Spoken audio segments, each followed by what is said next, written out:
Hello everyone. पिछले कुछ हफ्तों में जिस तरह के संजय कुमार के और शिक्षा मंत्री के बयान रहे हैं, उनसे ये साफ जाहिर होता है उनके बयानों से कि सातवां फेज़ बहुत जल्दी शुरू होने वाला है। खास करके जब लेटर जारी कर दिया था संजय कुमार ने बीएसईबी को एक रिजल्ट को, पेंडिंग रिजल्ट को डिक्लेयर कराने के लिए, और उसमें ये बात कही गई थी कि सातवां फेज़ जल्द शुरू होने वाला है, तब तो ये बात पुख्ता हो गई थी।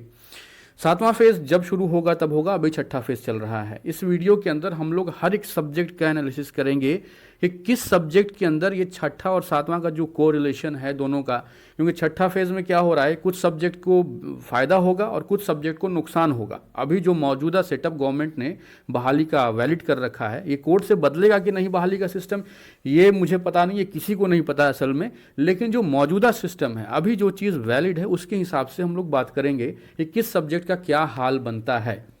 अभी तक यही सिस्टम चलता रहा है कि कुछ सब्जेक्ट्स को फ़ायदा होता है, फेज़ बाय फेज़ जो ट्रांसफ़र होती है वैकेंसी बैकलॉग से, और कुछ सब्जेक्ट्स को नुकसान होता है।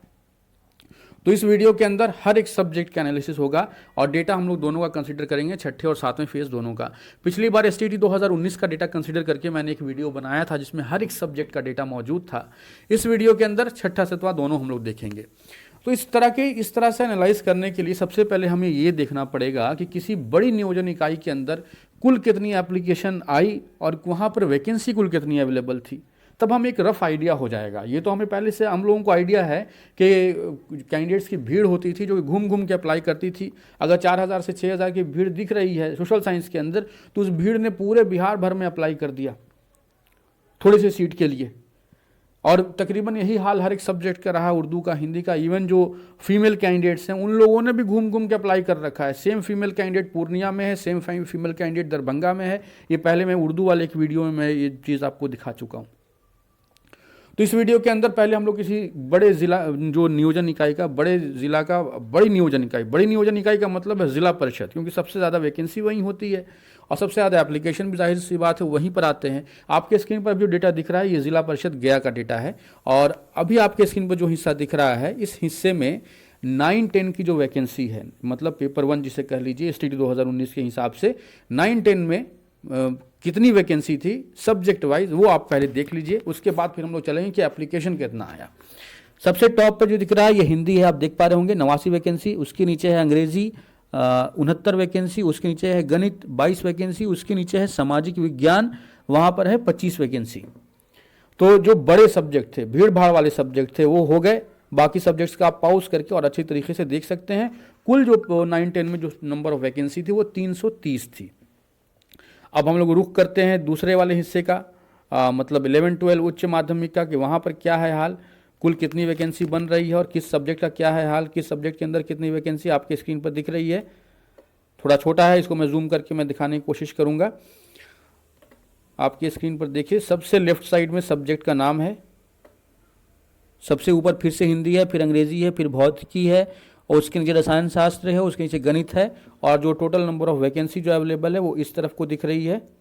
कंप्यूटर साइंस हमेशा लास्ट या सेकंड लास्ट पर होता है। उच्च माध्यमिक वाले आप कहीं के भी लिस्ट देखेंगे तो उसको कंप्यूटर साइंस आपको सबसे लास्ट में या सेकंड लास्ट मिलेगा। ये देखिए सबसे लास्ट में संगीत है, उसके ऊपर कंप्यूटर है इस जगह पर, और जो नंबर ऑफ वैकेंसी है वो देखिए 330 आपने देखा पेपर 1 में, 9-10 में, 11-12 में देखिए 1200 प्लस सीट है। यहाँ पर 1200 से ऊपर सीट है, और कंप्यूटर साइंस में सिर्फ 13 सीट है। 1268 सीट, 13 सीट कंप्यूटर में, और संगीत में 41 सीट है। ये वो सब्जेक्ट है जहाँ पर कंपटीशन थोड़ा कम होता है। संगीत की बात कर रहा हूँ, कंप्यूटर की नहीं। कंप्यूटर छठे फेज तक आसान सब्जेक्ट में था, पर अब नहीं रहा, अब ये मुश्किल हो गया है सब्जेक्ट।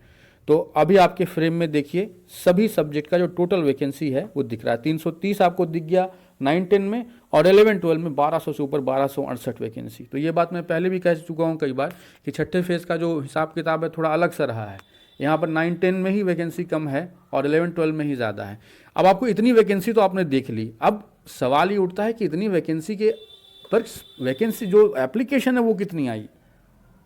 तो मैं आपको एक बार एप्लीकेशन दिखा देता हूँ, और फिर आप लास्ट में हम जाके इस पर चर्चा करेंगे, इसको एनालाइज करेंगे। तो वीडियो को पूरा देखिएगा, अदरवाइज इनकम्प्लीट मैसेज कन्वे हो जाएगा। तो आपके स्क्रीन पर देखिए, अभी आपके स्क्रीन पर दिख रहा है ये पेपर 2 वाला है, 11-12 वाला। 11-12 में वैकेंसी कितनी थी और एप्लीकेशन कितना आया।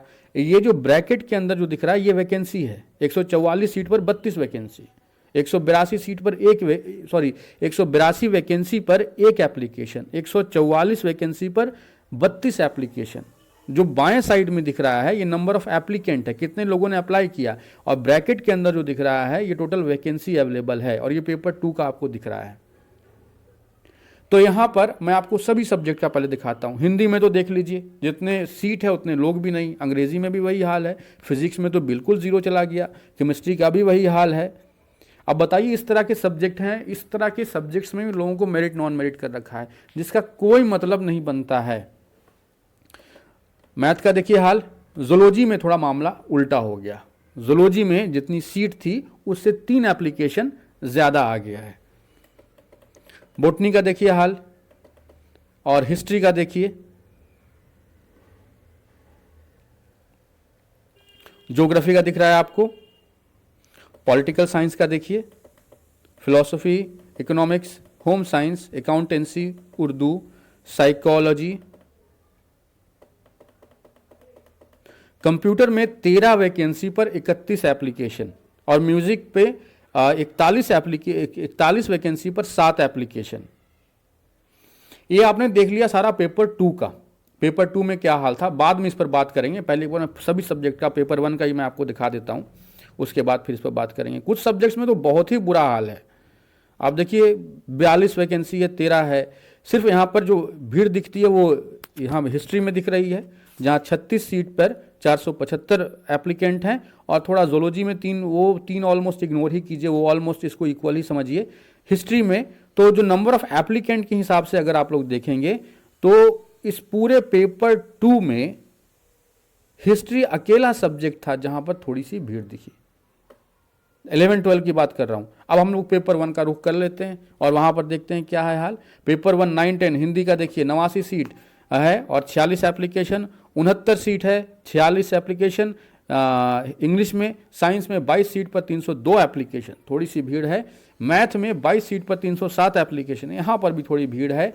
सोशल साइंस में 25 सीट पर 3695 एप्लीकेशन, यह तो हद ही हो गया। सिर्फ 25 वैकेंसी और एप्लीकेंट कितने 3695। और उर्दू में 11 सीट 9 एप्लीकेंट, 23 सीट संस्कृत में और 15 एप्लीकेंट। तो आपने सभी सब्जेक्ट का हाल देख लिया कि क्या है हाल।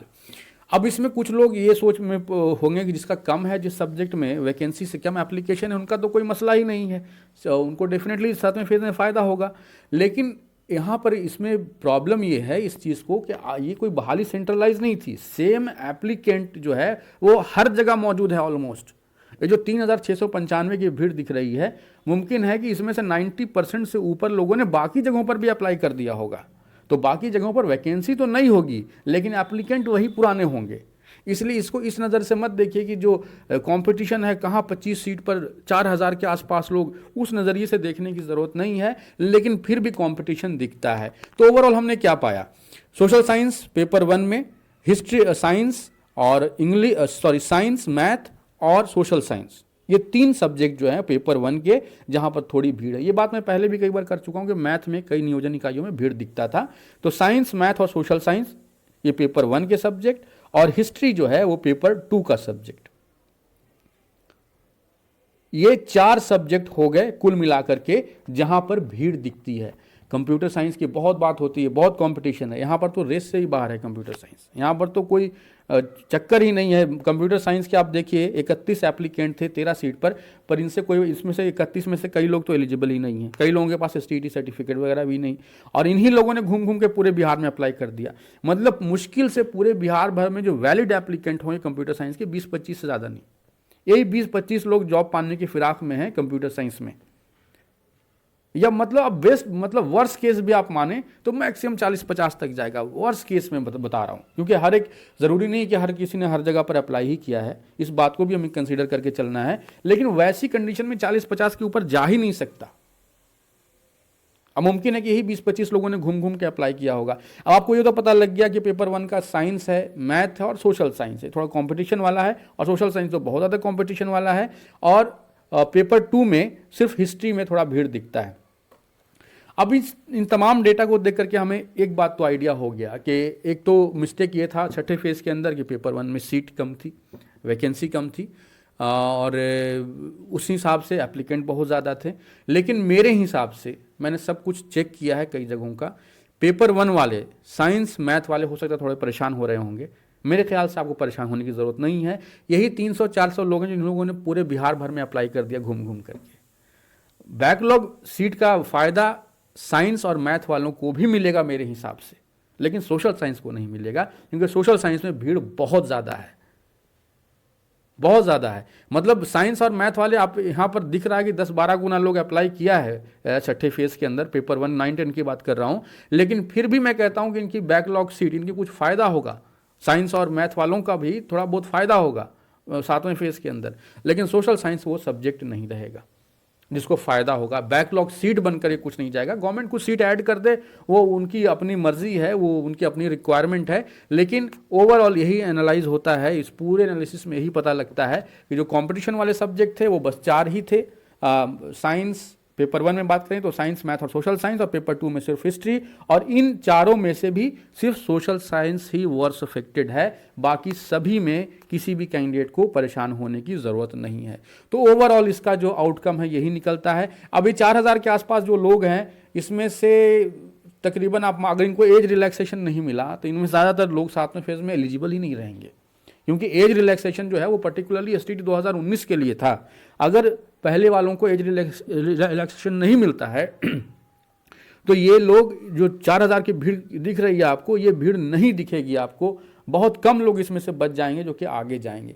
बाकी बहाली आगे चल कर किस बेसिस पर होती है, गवर्नमेंट कौन सा जो राह है वो उसको अडॉप्ट करती है, कौन सा फार्मूला को अडॉप्ट करती है, कोर्ट से कुछ होता है कि नहीं होता है, या नियमावली में कुछ बदलाव होता है कि नहीं होता है, ये तो आगे आने वाला वक्त बताएगा। पर इस वक्त का यही कंक्लूजन है कि सोशल साइंस को छोड़ करके बाकी सभी सब्जेक्ट्स को एडवांटेज है छठे फेज की बैकलॉग सीट्स की वजह से।